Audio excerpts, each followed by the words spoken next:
안녕하십니까. 오늘 또 제가 번역한 책 하나를 소개하겠습니다. 이거는 2018년 8월 달에 나온 책인데, 저로서는 상당히 중요한 일을 했다고 자부를 하고 있습니다. 왜냐하면은 이 책 제목에서 보듯이 전자파 침묵의 봄, 이라는 책인데, 전자파 침묵의 봄이라고 한 이유가 뭔가 하면은 지난 1962년도에 나왔던 라이첼 칼슨의 침묵의 봄, 이제 그것을 따서 여기다가 이 전자파 침묵의 봄, 영어도 이게 원 제목이 An Electronic Silent Spring이라고 해요.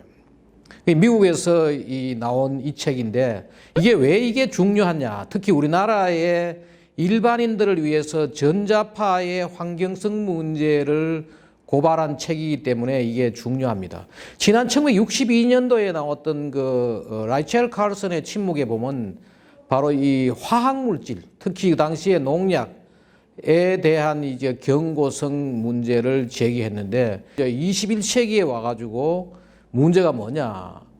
그 당시에 화학물질만큼 이 중요한 문제가 제기되고 있는 것이 바로 전자파라는 거죠.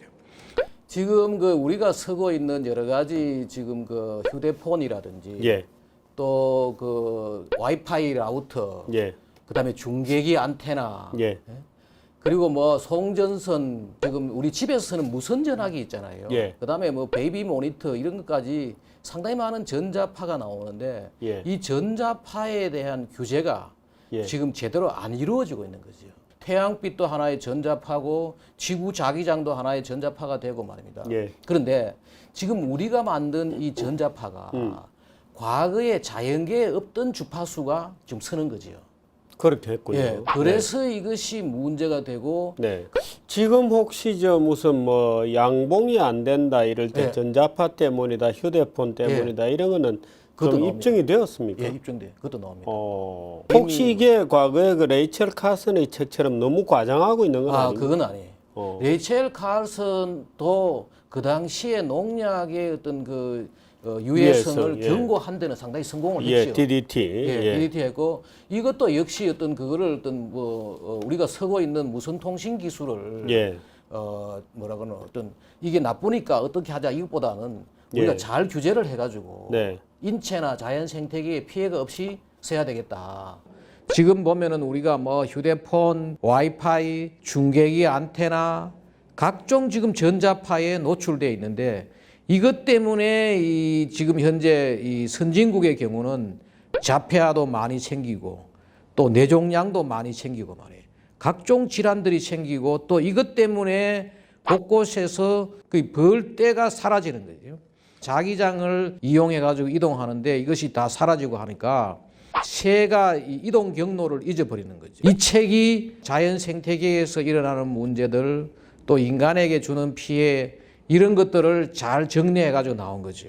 제가 이제 침묵의 봄이라는 책에 대해서 조사를 하다가 우연히 이 책을 보고 이것을 내가 이제 국내에 소개해야 했다 해가지고 나름대로 열심히 번역을 해가지고 말입니다.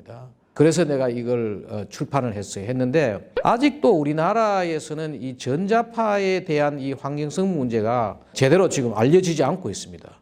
특히 환경부에서는 전자파가 환경 유해 요소라고도 분류도 하지 않고, 앞으로 아마 우리가 지금 환경정책기본법에 이 전자파에 대한 문제를 법적으로 이걸 제기를 해야 됩니다.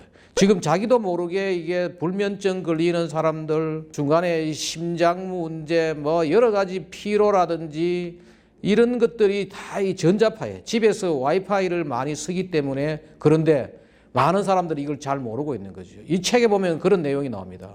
과거 70년대에 담배의 유해성이 제대로 보급되지 않았을 때는 담배에 비행기 안에서도 담배를 피우고 말입니다. 실내에서도 담배를 피웠는데, 이 나중에 이게 문제가 제기되니까 여기에 대한 규제가 들어가기 시작한 거죠. 그리고 이 책에 또 그런 얘기도 나옵니다. 무슨 이야기 하면은, 인류가 원래 새로운 문명의 이익이라든지 새로운 물질을 만들었을 때 그냥 사용하는 거죠. 그러다가 나중에 문제가 되면은 거기에 대한 규제라든지 법이라든지 이런 것들이 만들어졌다. 그 대표적인 사례로 바로 뭐냐면은 자동차 같은 것들이. 처음에 자동차가 나왔을 때는 뭐 신호등도 필요도 없었고 그냥 차가 다녔는 거예요.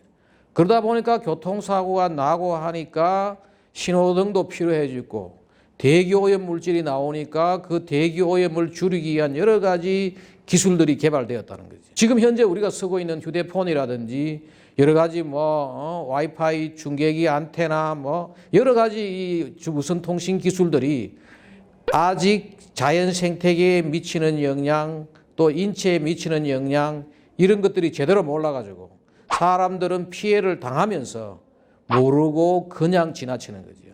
외국에서는 벌써 이 철새 보호를 위해서 이 지금 연방통신위원회를 상대로 소송도 제기됐고 프랑스 파리에서는 공공도서관에 이 사서들의 건강을 위해서 와이파이를 다 제거하고 또 프랑스에서 유치원에서 고등학교까지 학교에서 휴대폰 사용을 금지하고 러시아에서는 보면은 2008년도에 국립비전위성 방사선위원회 여기에 휴대폰은 짧은 통화일지라도 안전하지 못하다고 지적하면서 경고했다. 16세 미만의 청소년, 임산부, 간질병 환자, 기억상실증 환자, 수면장애자, 신경질환자 등은 절대로 휴대폰을 사용하지 말아야 한다. 이런 것들이 지금 러시아에서 벌써 2008년에 나왔고 2012년에 인도에서도 보면은 휴대폰 전자파는 건강에 유해하므로 학교, 대학, 병원, 놀이터 주변 지역에 있는 모든 중계기 안테나에 대한 철거를 명령했다. 호주에서는 이 전자파 방사선 노출을 최소화할 수 있도록 자녀에게 휴대폰과 무선 전화기, 집에서 사용하는 이 코드리스 폰을 말하는 거죠. 이거 사용을 제한하고 베이비 모니터 이런 것도 이제 아기 침대에서 최소 1m 이상 떨어진 곳에 두도록 권고했다. 이런 내용들이 나옵니다. 16,000원에 나온 책인데 아마 우리가 인터넷 때 구하면은 14,000원 정도에 구할 수 있으니까 관심을 가지고 한번 봐주시기 바랍니다. 예, 감사합니다.